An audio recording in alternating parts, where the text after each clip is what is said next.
Voilà les amis, j'espère que vous allez bien. On se retrouve aujourd'hui pour une nouvelle vidéo. On va aller voir un petit peu quelle va être la future situation qui sera significative pour toi.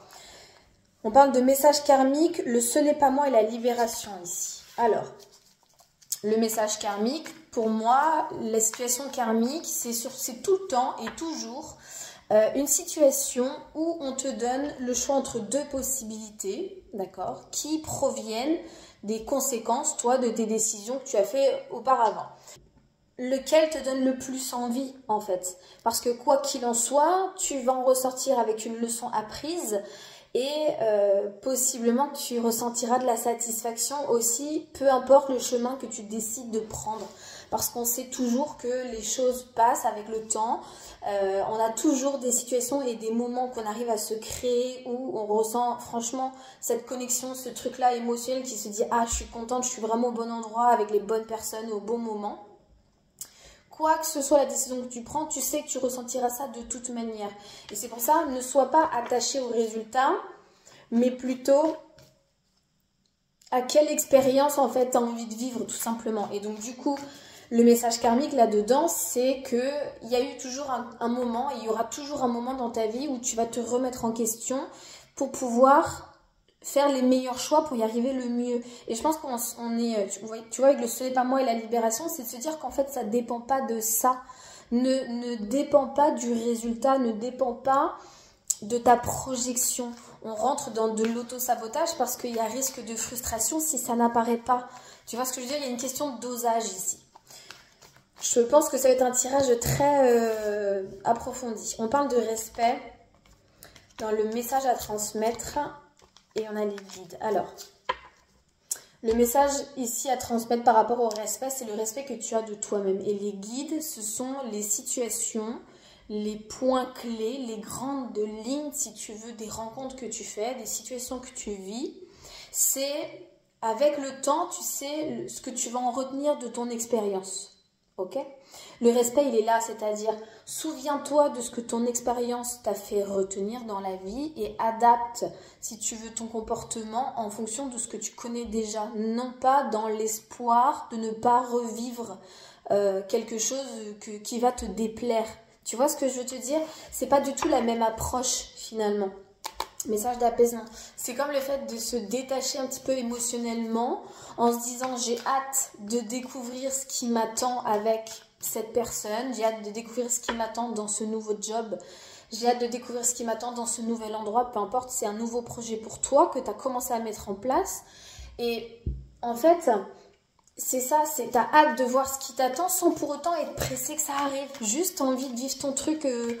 Voilà, cheminement, pas à pas, tranquillement, de te construire, de t'immerger en fait progressivement. On a la carte du pardon ici. Le pardon, c'est également ça quand je vous dis que dans une relation, et c'est plus parlant, c'est pour ça que j'utilise cette métaphore-là, mais quand vous êtes dans une relation de couple et qu'il se passe quelque chose qui fait que vous vous séparez, à un moment donné, je vous dis toujours qu'il faut accepter la situation et pardonner. Et quand je vous dis pardonner, ça ne veut pas dire cautionner le comportement de l'autre, c'est pas ça, c'est accepter que ça se soit passé de cette manière-là. Et le pardon, c'est de se dire « je me pardonne moi d'avoir engagé telle et telle chose » ou « je me pardonne moi d'avoir investi telle et telle chose pour ce résultat-là. Je me pardonne de mon mauvais investissement, si on peut dire ça comme ça. » Mais c'est également pardonner à l'autre en te disant « bon, c'est passé ce qui s'est passé et je ne veux plus que ça m'affecte d'aucune manière que ce soit. » Voilà, c'est comme ça, c'est fait, basta, on passe à autre chose. Et ça peut vous avoir traversé pendant un certain temps, vous y avez pensé, vous y avez... Bref, ça a été compliqué pour vous à gérer le truc, mais maintenant que finalement ça va un peu mieux, parce que vous êtes investi dans d'autres projets, ne paniquez pas, ok? Ne paniquez pas. Donc, faites attention aussi à ça, au respect que vous vous octroyez par rapport à ce que vous avez connu, parce que votre passé va influencer votre présent et aussi les choix que vous allez faire dans votre présent pour votre avenir, et c'est normal. On parle de contrat et de relation, donc d'engagement avec quelque chose ou avec quelqu'un, d'accord? Par rapport à l'héritage et le patrimoine, donc par rapport aux connaissances que vous avez reçues, que l'expérience vous a inculqué, vous a transmis, vous avez hérité de connaissances, de savoir, d'expérience. Donc c'est votre vérité, vous le savez. Ça a parlé de telle et telle manière pour vous. Donc c'est significatif. On n'a pas besoin de la validation des uns et des autres. On s'en fout que les gens le considèrent ou pas. Mystère et cachotterie, comme je vous dis, c'est en vous, c'est à l'intérieur de vous. C'est quelque chose qui se vit. Ok, donc on parle ici le fait de s'allier à quelqu'un ou à quelque chose. Et ça va venir avoir un impact sur votre foyer. Donc ça a de l'importance parce que votre foyer, c'est vous. C'est votre univers, votre zone de confort, là où vous vous sentez bien, mais c'est également ce que vous construisez pour vous. Ça peut être votre lieu de vie, bien évidemment, comme ça peut être votre propre business si vous vous lancez dans l'entrepreneuriat, comme ça peut être votre foyer familial, comme ça, vous voyez ce que je veux dire? On parle ici de vengeance et punition.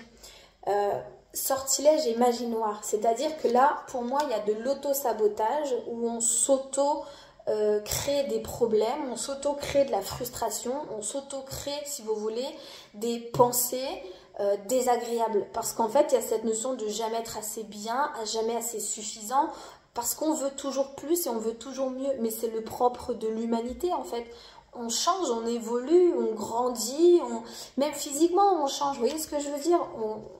On ne peut pas stopper, si vous voulez, le temps, les choses, les gens, les énergies. On ne peut pas stopper. Le mieux qu'on puisse faire, c'est se laisser aller au flot du truc, s'adapter le mieux aux situations. Et il y a comme ça, en fait, qu'on limite, on va dire, la frustration. Ça ne veut pas dire qu'il n'y en a pas, attention. Hein.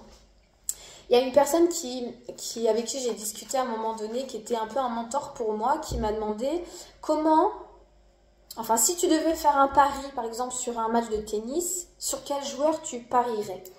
Et moi, ma première réaction, ma première réponse a été, je parierais sur le joueur qui a le plus d'expérience, qui a plus de connaissances dans le domaine, etc. C'est effectivement une réponse cohérente. Et en fait, après réflexion et après communication, il m'expliquait que finalement... Le joueur qui a le plus de chances de gagner, donc pour que toi tu puisses gagner ton pari, c'est de te concentrer ou de parier entre guillemets sur le joueur qui sera le plus s'adapter au jeu de l'autre parce qu'il s'épuisera moins. Et ça ne veut pas dire qu'il ne peut pas enclencher des coups aussi, lui, quand il y voit une opportunité. Ça veut surtout dire qu'il n'essaye pas de contrôler le jeu parce qu'à coup sûr, il va se retrouver en conflit avec son adversaire, ce qui est normal. Et en fait, c'est toi qui décides comment tu décides que le jeu te touche. C'est toi comment tu décides de recevoir en fait l'interaction qui se produit. Et c'est vrai que j'essaye de l'appliquer moi dans ma vie personnelle. Je vous assure que c'est pas toujours évident, ok? Néanmoins, c'est comme ça que je trouve quand même pas mal d'apaisement quand je rencontre des difficultés. Ça veut pas dire que je craque pas, ça veut pas dire que je pète pas un câble, ça veut pas dire que des fois je me torture le cerveau. Ça veut surtout dire que j'arrive à ce que cette période-là, ce laps de temps-là soit relativement court. C'est une carte qui tombe pour passer vite à autre chose. Attends. Regarde. Hobby et passion qui tombent. Concentre-toi, concentrez-vous sur des choses qui vous font kiffer. Partenariat et collaboration, ça va vous aider à sortir d'une période de contrariété. On a la séduction, on a le mariage et l'union, et on a l'illusion. En fait, finalement, ce lien-là que vous avez créé, donc encore une fois, peu importe la situation qui vous parlera dans ce que je vous dis, il y a forcément une notion de séduction, il y a forcément une projection séduisante qui va venir vous motiver à vous engager là-dedans, c'est normal. Mariage et union, ça veut dire la possibilité de collaborer, de s'unir ensemble pour construire quelque chose. Même sur le plan professionnel, même sur le plan amical, même peu importe, ok? Et là, tu as l'illusion, c'est le fait de se dire que l'illusion, c'est la projection, ça n'existe que dans ta tête. Ça ne veut pas dire que ça ne peut pas arriver, ça veut dire que pour l'instant, ce n'est vivant que dans ta tête et non pas concrètement parlant. De là, on a l'argent. Il y a le gain, il y a l'appât du gain. Il y a le fait de se dire que si on vit ce truc-là, qu'on a réussi à se projeter, donc il y a un potentiel, on va y gagner quelque chose. Il y a toujours une motivation, d'accord? Toujours. Ça peut être monétaire, ça peut être dans la matérialité, ça peut être dans l'enrichissement de connaissances, ça peut être l'enrichissement d'une expérience professionnelle. Bref, vous voyez, il y a une notion d'enrichissement ici pour vous qui va être motivant à vous engager. Donc, c'est quelque chose qui va vous séduire. Ok. Ça, c'est cool. Donc, en fait, il y a une nouvelle approche, vous, de comment appréhender les choses. Vous allez comprendre finalement comment surmonter les épreuves finalement plus facilement que par le passé. Et il va y avoir une situation où vous comprendrez que ça va être l'enrichissement personnel et égoïste qui va venir vous motiver à vous engager dans cette situation. Là, vous avez certainement un choix à faire entre continuer dans la direction à laquelle vous êtes à un stop aujourd'hui, avec une autre approche, un petit peu plus détachée, j'ai l'impression, ou alors stopper carrément, repartir sur quelque chose de nouveau, une page blanche. Et d'un côté, j'ai quand même ce sentiment où vous en avez un petit peu marre de tout recommencer, et qu'après tout, comme vous connaissez déjà un petit peu cette personne-là, vous n'avez plus trop d'expectation, tu vois, de projection, etc. Et finalement, il y a le pour et le contre, parce qu'il n'y a pas non plus eu quelque chose de trop grave qui a fait que c'était un non-stop ferme définitif, parce que vous vous posez encore la question. Et du coup, le fait de potentiellement envisager un retour, vous ne le prenez pas tout à fait autant à cœur. J'ai la surprise, l'union et le contrat ici qui ressort. Et j'ai les projets. Alors justement, le consultant, c'est ça. Justement, je vous disais, comme vous allez appréhender la relation, la situation, le contexte de manière détachée. Ça ne veut pas dire que vous n'aimez pas la situation ou quoi, ça veut dire que vous y allez d'une autre manière, émotionnellement parlant, affectivement parlant. Et là, comme par hasard, on a la surprise, donc l'élément qui arrive sans qu'on s'y attende, ok, donc quelque chose de spontané. On a l'union, le contrat et on a les projets avec une autre personne que vous, ok. Alors, autre personne, donc ça définit bien comment je vais dire ça, deux individus, deux contextes bien particuliers qui ont besoin de travailler ensemble. On est bien d'accord hein, pour que ça fonctionne. Et on a ce truc-là qui quand même nous influence. Il y a le côté tierce, vous voyez, il y a une triangulaire. Vous savez pas, il y a vous et vos deux possibilités. Et en fait, vous ne savez pas quoi choisir parce qu'il y en a, les deux vous attirent. En fait, on vous redonne le contexte ici. Il y a eu un élément perturbant, d'accord, qui est arrivé dans votre relation, ou en tout cas dans votre alliance, qui est venu perturber vos projets, ok, par rapport à la vision que vous aviez de la situation ou de la personne. On dit que vous avez fait la rencontre d'un problème, d'un souci, et que vous avez découvert cette personne-là ou cette situation-là finalement plus dépendante de quelque chose que de vous, ok. Donc, il y a un peu de frustration. On parle de nouvelles rencontres. Donc, peut-être une nouvelle facette, une nouvelle personnalité, un nouveau truc sous-jacent, en fait. Par exemple, dans un nouveau taf, tac, vous découvrez... Moi, c'est ce qui s'est passé pour moi. Vous saviez, je travaillais en restauration. Et bon, c'était un boulot, un job alimentaire. Et franchement, c'était sympa. C'était mieux que ce que je m'imaginais. Et aussi, en même temps, plus dur que l'idée que j'en avais. Et franchement, j'ai apprécié. Et puis en fait, j'ai kiffé bosser là-bas jusqu'au jour où finalement, il y a eu des conflits, il y a des disputes entre les salariés, ça se fait des coups bas, enfin bref, il y a des trucs un peu comme ça dégueulasses, tu vois. Et j'ai décidé de m'en aller, en fait, clairement d'arrêter, de stopper, parce que moi j'ai pas envie d'évoluer dans ce genre d'univers. Clairement, je vaux mieux que ça, qu'on se le dise en fait. Et je me rends compte en fait qu'il y a cette notion de dépendance, donc on voit le côté possessif, exclusif.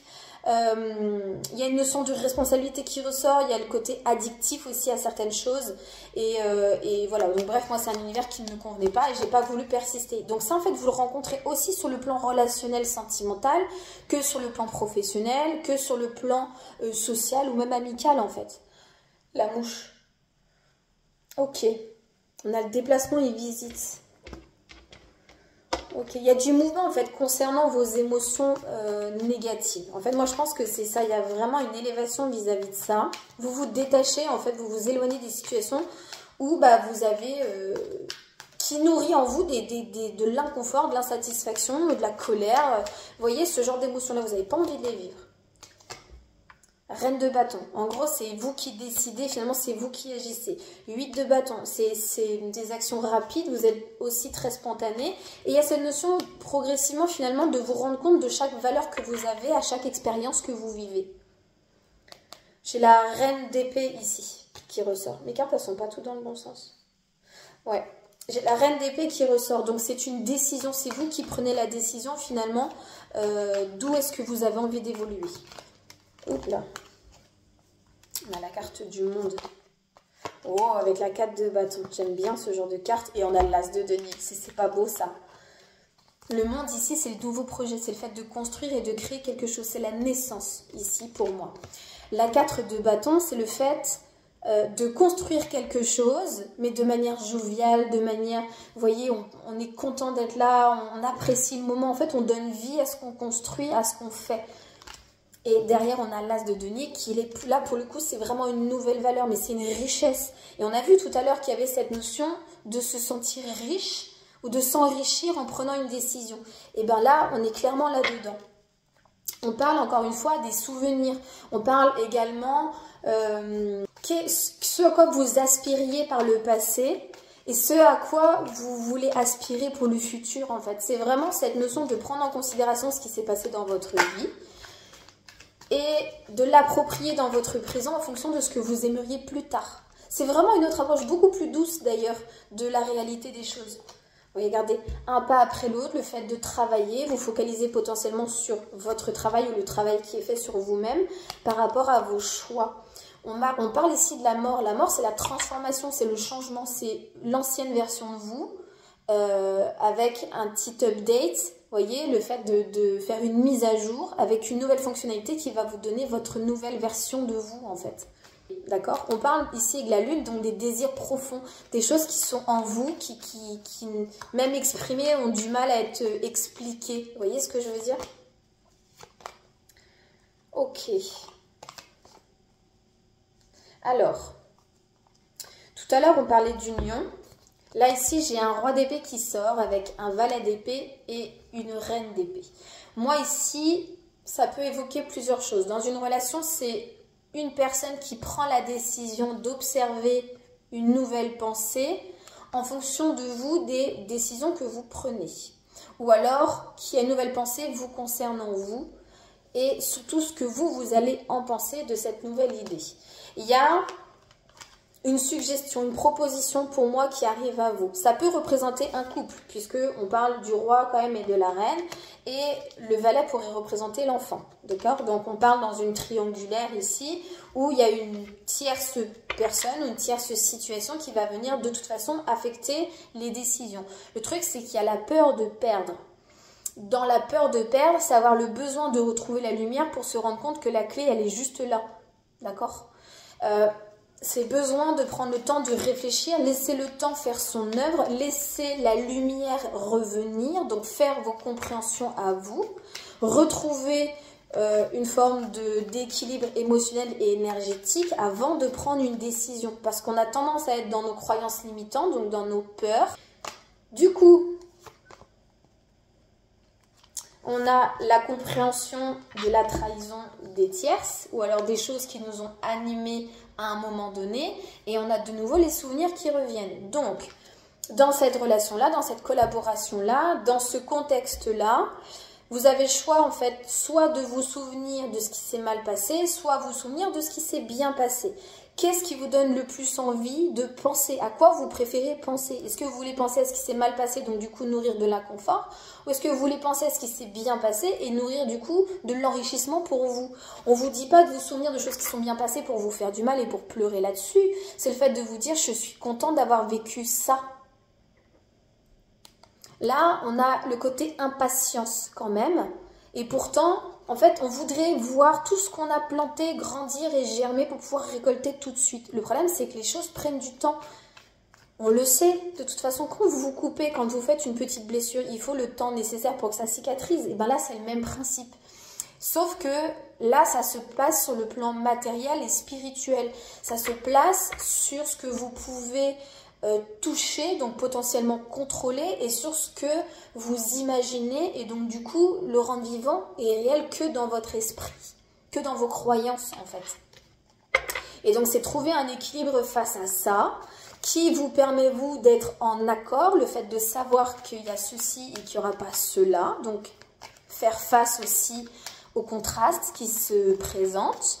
Eh bien, de savoir quelle est l'orientation, quel est le chemin qui vous fait le plus envie, en fait.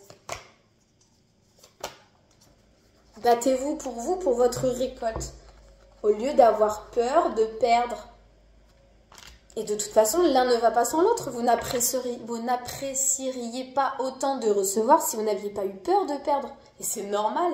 Le tout, en fait, c'est de rester dans le même état d'esprit, sur la même lancée. Vous savez que c'est quelque chose qui vous est bénéfique. Vous retrouvez l'énergie, vous retrouvez de la motivation, vous retrouvez du peps, vous retrouvez, voilà, vous êtes bien, vous êtes OK. Même s'il y a des petites choses qui vous dérangent, dans le fond, vous n'êtes pas dans le mal. Vous voyez ce que je veux dire? Il faut continuer sur cette lancée-là.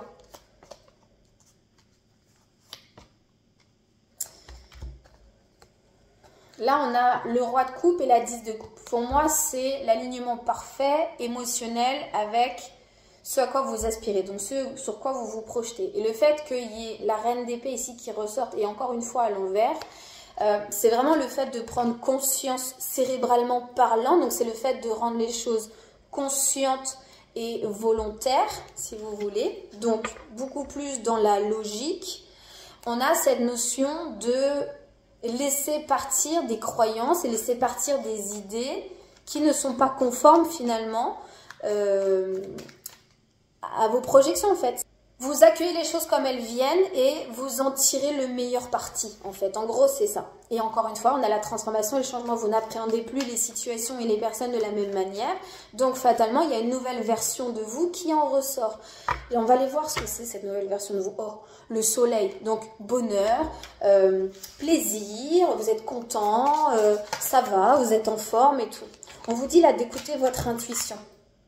Et on vous dit de pratiquer la spiritualité. Alors la spiritualité, qu'est-ce que c'est? Ça va être la méditation, ça va être les manifestations, ça va être les affirmations positives. Il y a plein de méthodes, il y a plein d'outils. Ça peut être des podcasts, ça peut être des e-books, ça peut être de la musique, des sons subliminaux, ça peut être peu importe, écouter un tirage tarot, ça peut être plein de choses comme ça. Mais en gros, c'est vraiment vous entourer de 5 choses qui vous procurent de la satisfaction. Ça peut être faire du sport, ça peut être faire du shopping et vous faire un petit compte, je sais pas moi, Instagram où vous partagez les choses que vous aimez. Vous voyez, on a la transformation, de toute façon c'est une nouvelle approche des choses. En gros, ce que je vous dis ici, c'est que nous sommes la somme des 5 choses que nous côtoyons. Donc autant côtoyer des choses qui vous inspirent et qui vous donnent envie en fait.